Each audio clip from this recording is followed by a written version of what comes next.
Today I'm going to cover bringing back intimacy in 4 steps.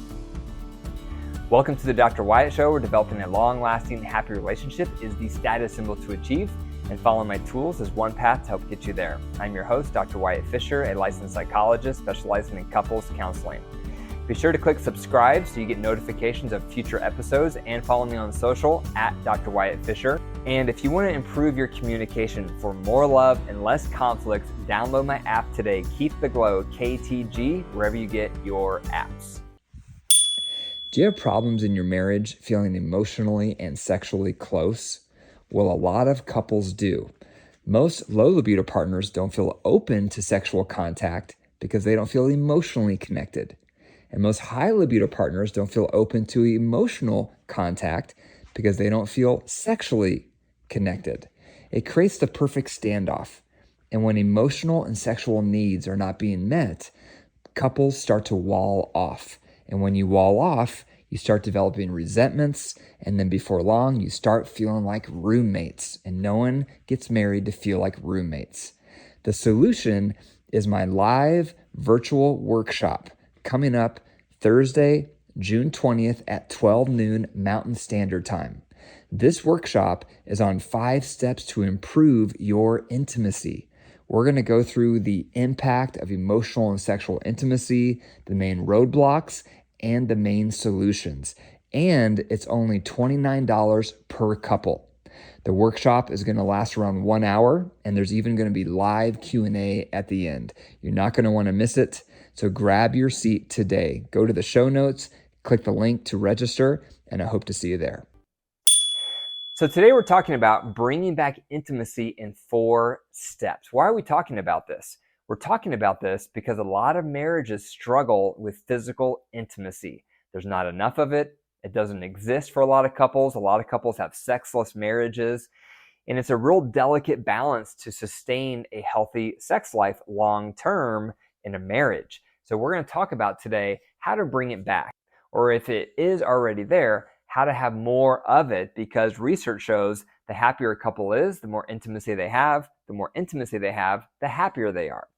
So the first thing we're going to talk about, which you've heard me talk about before, if you want to bring back intimacy, the first step is you have to resolve your resentments. Resentments are a block.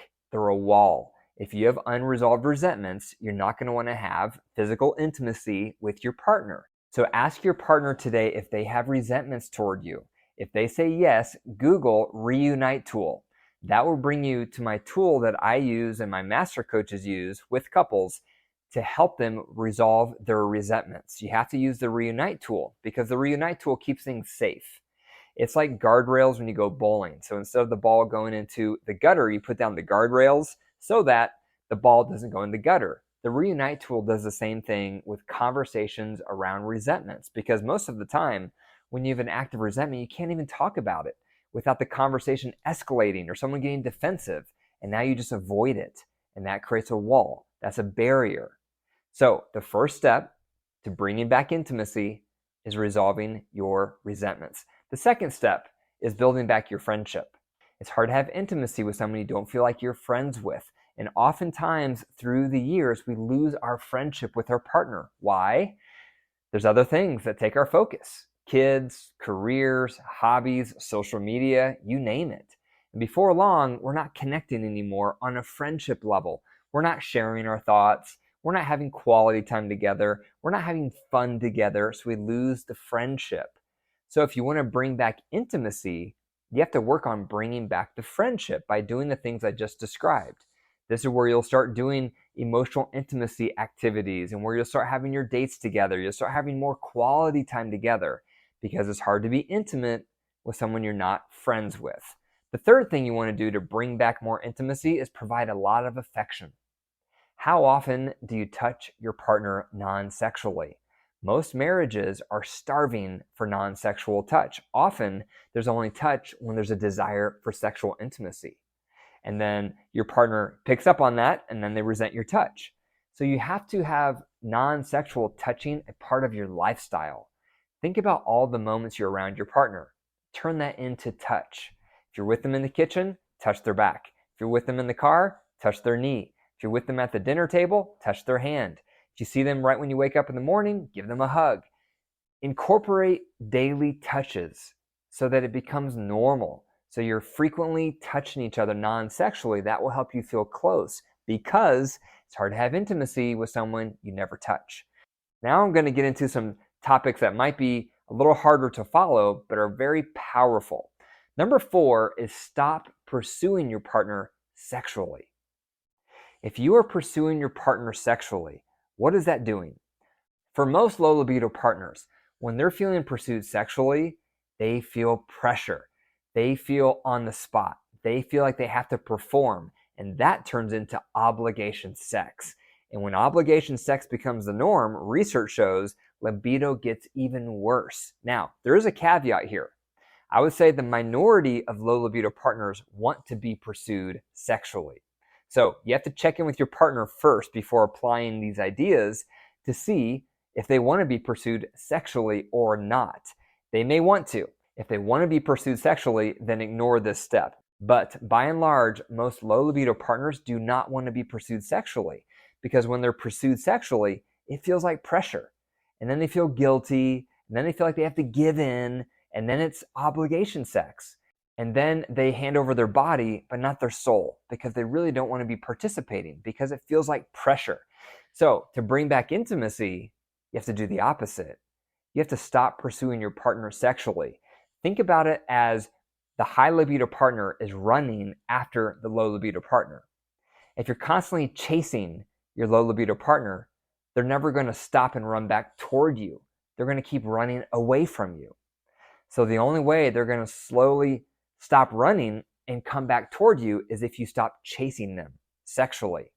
So that's step number 4, is stop pursuing your partner sexually. When you stop pursuing them, you stop making little suggestions, you stop making hints, you stop making overt sexual innuendos. When you stop all the sexual pursuing, only then can they stop running away from you and slowly pivot and start walking toward you. So that's step number 4.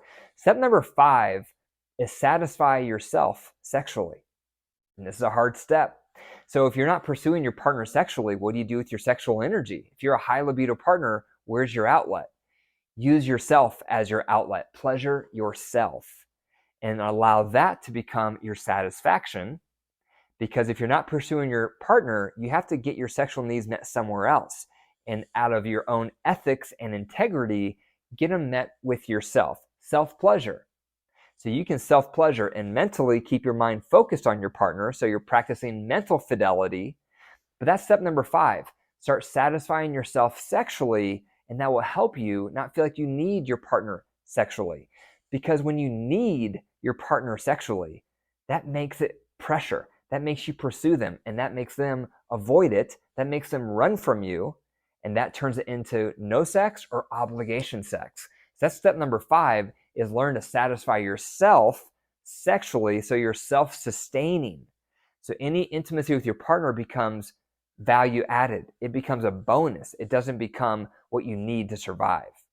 Number 6, and this is one of the hardest ones of all, is learn to be loving with or without sexual intimacy. I'm speaking to high libido partners here.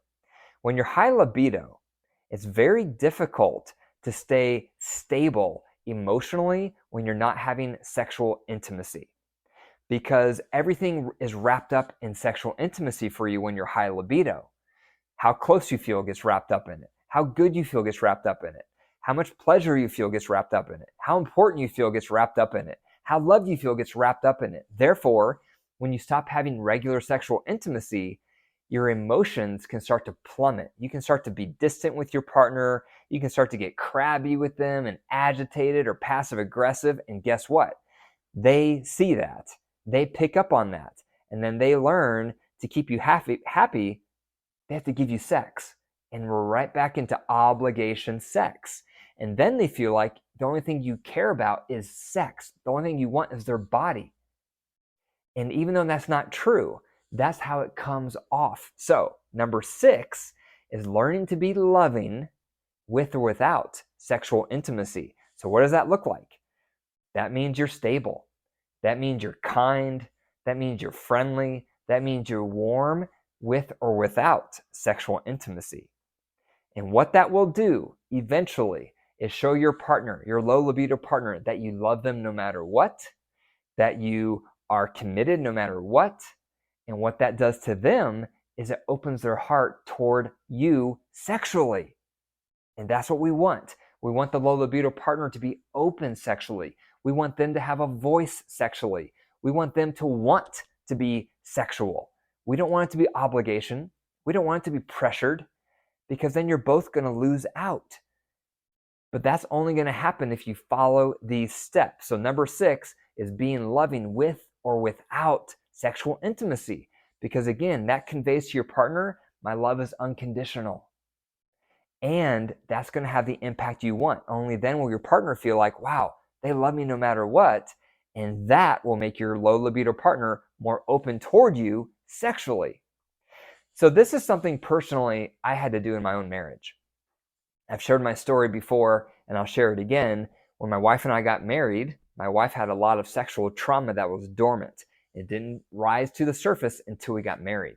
And the way it rose to the surface is she wanted nothing to do with sexual intimacy. And I'm the high libido partner. She's the low libido partner. And I was the pursuer. I would pursue her sexually, and she would avoid. I would pursue, she would avoid. And that became so entrenched and so dysfunctional, and it crippled our relationship emotionally and physically for years, until finally we received support. Finally, we broke through those patterns. And one of the ways we broke through those patterns is I stopped pursuing her sexually. Instead, I learned to self-pleasure myself. And I learned to love her unconditionally with or without sexual intimacy. And guess what that did? She stopped avoiding. She stopped running away.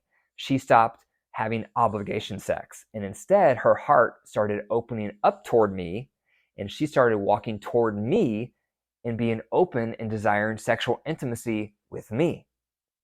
And so it's very powerful, but it's the opposite of what you feel like doing. Because if you're high libido, you want to pursue, because that's what you're interested in. That's what you desire. It's biological. You can't help it.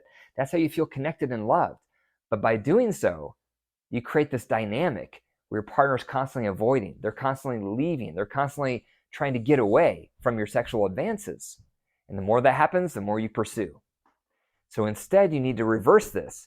And by reversing it, a lot of people will wall off and become hostile. That's not the reversal I'm talking about. This kind of reversal is you stop pursuing your partner sexually, you start self-pleasuring sexually, and then you start providing love unconditionally. Only then will your partner start to pivot and walk back toward you emotionally and sexually. So, number 1, you have to resolve your resentments. Number 2, you have to build up your friendship. Number 3, you have to provide lots of affection, non-sexual touching. Number 4, stop pursuing your low libido partner sexually. Number 5, satisfy yourself sexually. And number 6, be loving with or without sexual intimacy. Thank you for listening to the Dr. Wyatt Show. If you enjoyed this episode, click the 5 stars and leave a review. I'd really appreciate it. Also, go to my website for the free PDF on this episode so you can download it and work through this with your partner. Go to drwyattfisher.com/pages/freebies. Also, be sure to call me 24/7 to leave a voicemail with your marriage questions. And then I'll respond back to it on the next Dr. Wyatt Show episode on Tuesdays. The number to call is 303-578-0618. And remember, your marriage is alive. The more you care for it and nurture it, it will grow. The more you deprive it and neglect it, it will wilt and die. The choice is up to you. Take care.